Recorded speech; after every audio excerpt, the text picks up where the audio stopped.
One Piece is a complicated world, filled with characters so vibrant and alive they come off the page in every manga chapter or anime scene you watch.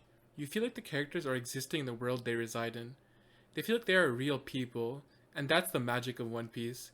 It's the characters, and it's the world building. One Piece has so many characters, and I mean a lot of characters, but the main cast is a group of pirates called the Straw Hats, led by their captain Monkey D. Luffy, as he ventures to be the very next Pirate King. The Straw Hats are filled with amazing characters, but the one I want to talk about specifically, the one who's the thumbnail of this video, Nami, the navigator of the crew, and the one who, in my opinion, stamped the greatness of One Piece. When we first meet Nami, we find out three different things. One, that she hates pirates. Two, that she is a thief who steals from pirates.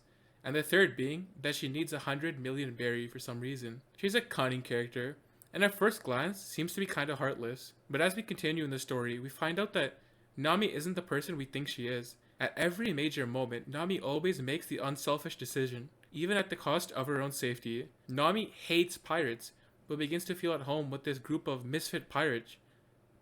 She starts to think, hey, not all pirates are the same, and that she has a home here, that she can be herself here, that she can smile here, until she faces the reality check. For you see, Nami already works for a pirate, for one of the 7 warlords of the sea. She even has a tattoo on her arm to prove so. She leaves the Straw Hats, devastated, stealing their ship in the process, and yells an affirmation of sorts that she is a thief who steals from pirates. The Straw Hats go chasing after Nami, who ignores them and states that she only used them for money, but the Straw Hats don't believe her at all. Zoro, who is injured from the previous fight, dives into the water yelling he's gonna drown with how injured he is.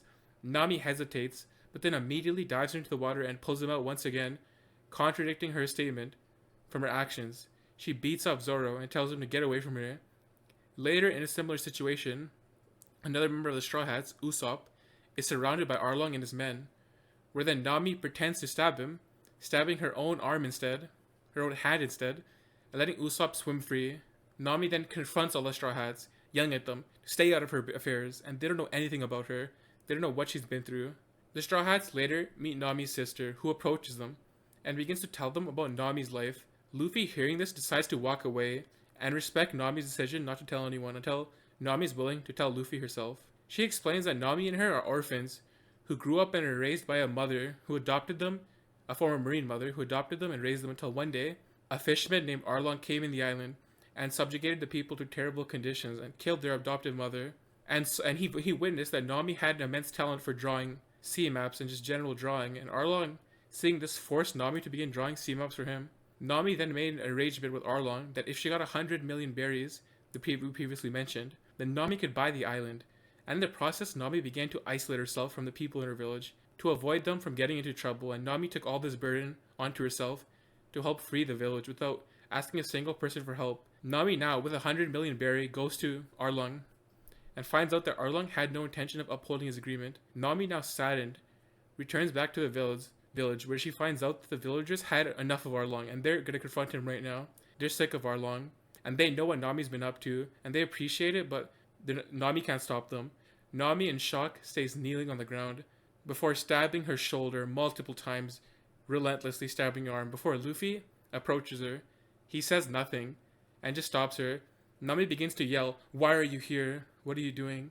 But then she stops for a second. In that moment, in the first time in her whole entire life, Nami asks someone else for help. Luffy stays quiet before yelling, "Of course I will." And to show his trust and respect for Nami, he leaves his most prized possession in her care, his straw hat, that he always wears, that he says no one can wear, is his number one possession in the world. Then Luffy begins to fight Arlong, and ends up in the room where Nami made all the sea maps, and all the sea maps are located.